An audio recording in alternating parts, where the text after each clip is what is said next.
Assalamualaikum warahmatullahi wabarakatuh. Alhamdulillahirabbil alamin wassalatu wassalamu amyani war musalim Sayyidina Muhammadin Allahumma sholli ala Sayyidina Muhammad wa ala ali Sayyidina Muhammad. Sebelumnya perkenalkan, nama saya Abdurrahman Siddiq, nomor 1 kelas 12 IPA 2, ingin menyampaikan sebuah materi tentang kebijakan sosial politik pada masa Orde Baru. Kehidupan politik dan ekonomi pada masa Orde Baru.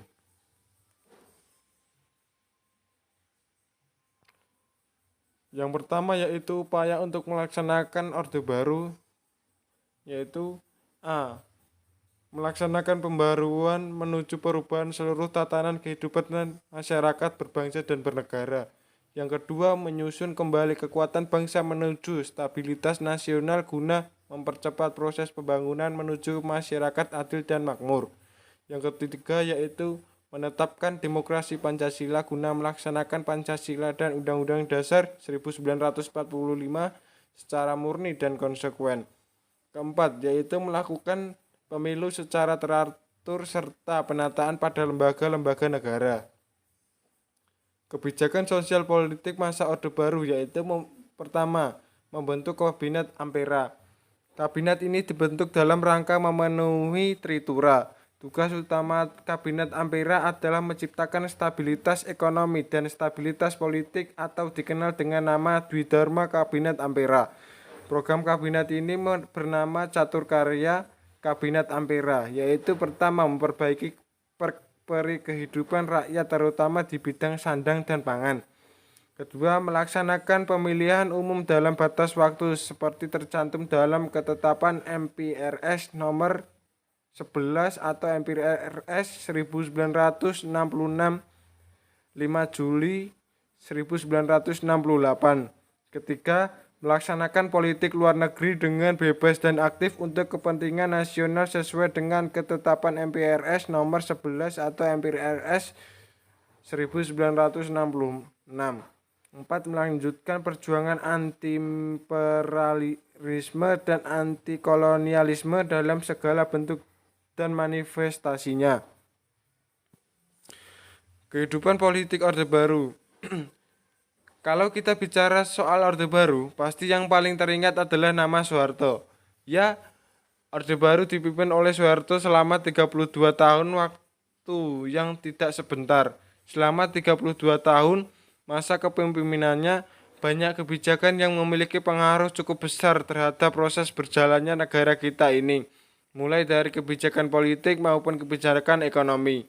Kebijakan politik yang dikeluarkan terbagi menjadi dua, yaitu kebijakan politik dalam negeri dan luar negeri. Masing-masing kebijakan tentunya dikeluarkan berdasarkan kebutuhan negara. Idealnya kebijakan yang dikeluarkan adalah yang menguntungkan dan mengedepankan kepentingan rakyat banyak. Nah, kita lihat nih beberapa kebijakan politik pada masa Orde Baru. Kebijakan dalam negeri. Yang pertama yaitu pelaksanaan pemilu 1971. Pemilu yang sudah diatur melalui MPR 1967 yang menetapkan pemilu akan dilaksanakan pada tahun 1971 ini berbeda dengan pemilu tahun 1955 atau orde yang dilaksanakan atau orde revolusi atau Orde Lama. Pada pemilu ini para pejabat pemerintah hanya berpihak kepada salah satu peserta pemilu yaitu Golkar. Dan kamu tahu, Golkar lah yang selalu memenangkan pemilu di tahun selanjutnya yaitu tahun 1977, 1982, 1987, 1992 hingga 1997.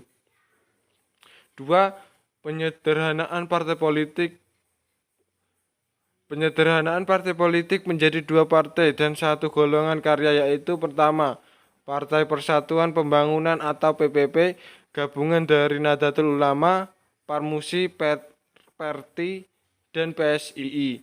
Dua, Partai Demokrasi Indonesia, gabungan dari Partai Nasional Indonesia, Partai Katolik, Partai Murba, IPKI, Parkindo. Yang ketiga yaitu golongan karya atau Golkar. 3. Dwi fungsi ABRI. Dwi fungsi ABRI adalah peran ganda ABRI sebagai kekuatan pertahanan keamanan dan sebagai kekuatan sosial politik. Sebagai kekuatan sosial politik, ABRI diarahkan untuk mampu berperan secara aktif dalam pembangunan nasional.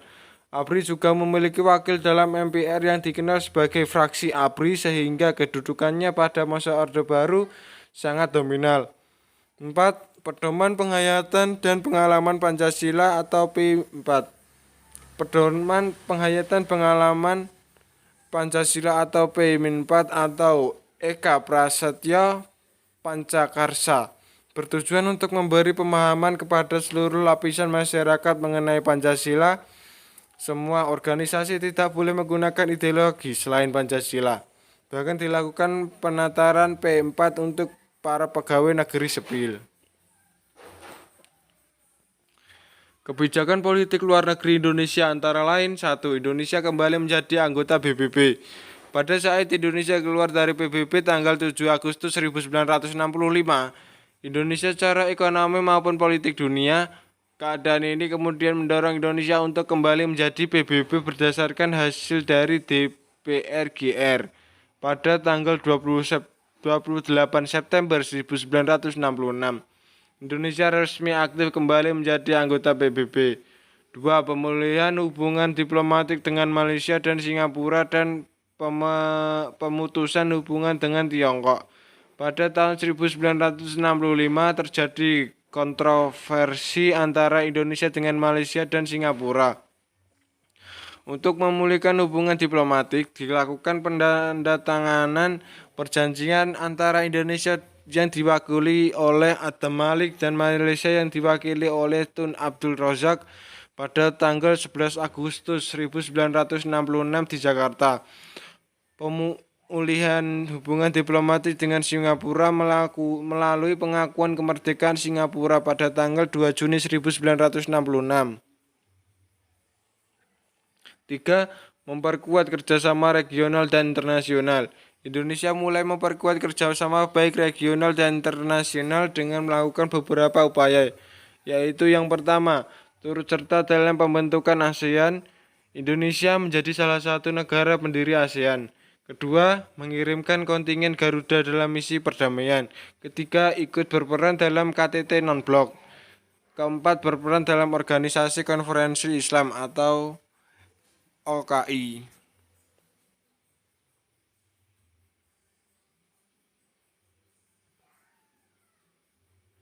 Kehidupan ekonomi. Pemerintahan Orde Baru memiliki slogan yang menunjukkan fokus utama mereka dalam pemberlakuan kebijakan ekonomi, yaitu tritologi pembangunan. Nah, mari kita simak baik-baik ya teman-teman.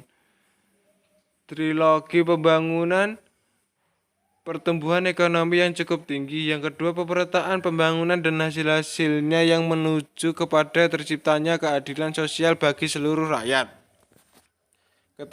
Ketiga, stabilitas nasional yang sehat dan dinamis. 1. Rencana pembangunan 5 tahun atau Repelita. Pada April 1969, pemerintah penyusun rencana pembangunan 5 tahun atau Repelita yang bertujuan untuk meningkatkan sarana ekonomi, kegiatan ekonomi, serta kebutuhan sandang dan pangan. Repelita ini akan dievaluasi selama 5 tahun sekali. A. Repelita 1. Tanggal 1 April 1969 sampai 31 Maret 1974. Sasaran utama yang hendak dicapai adalah pangan, sandang, papan, perluasan lapangan kerja, dan kesejahteraan rohani. Pertumbuhan ekonomi berhasil naik 3-5,7%, sedangkan tingkat inflasi menurun menjadi 47,8%.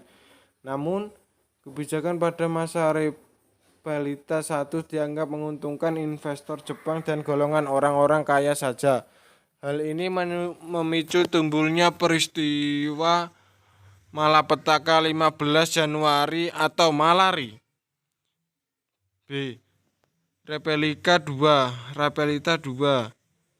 yaitu pada tanggal 1 April 1974 sampai 31 Maret 1979. Menitik beratkan pada sektor pertanian dan industri yang mengolah bahan mentah menjadi bahan baku. C. Repelita 3 yang terjadi pada tanggal 1 April 1979 sampai 31 Maret 1984. Pelita 3 menekankan pada tritologi pembangunan dengan menekankan pada asas pemerataan, yaitu pertama, pemerataan pemenuhan kebutuhan pokok rakyat. Yang kedua, pemerataan kesempatan memperoleh pendidikan dan pelayanan.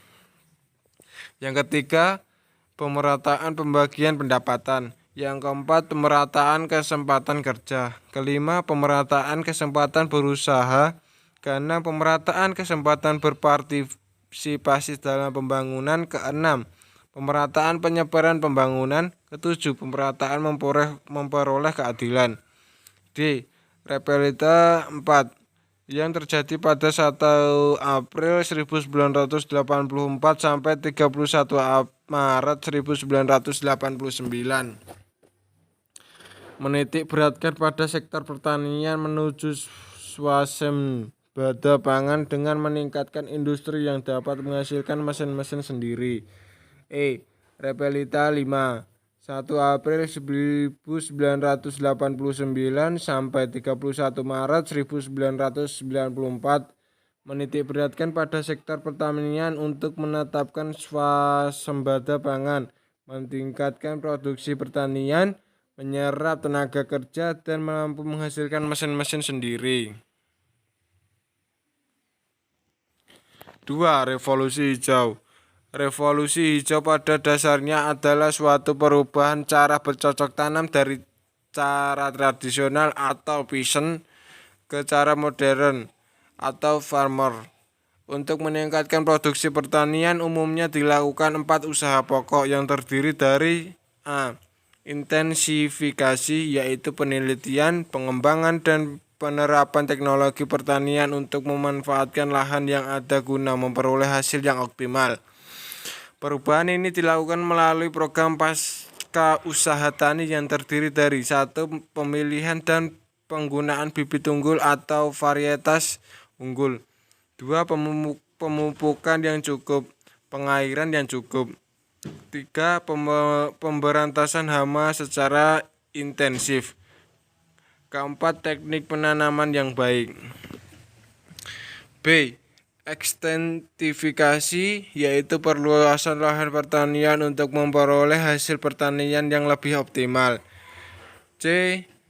Diversifikasi atau keanekaragaman usaha tani.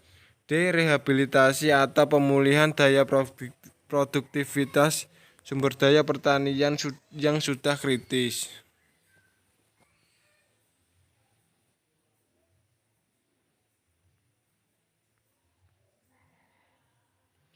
Terima kasih. Sekian dari apa yang saya sampaikan. Jika ada salah kata, mohon dimaafkan.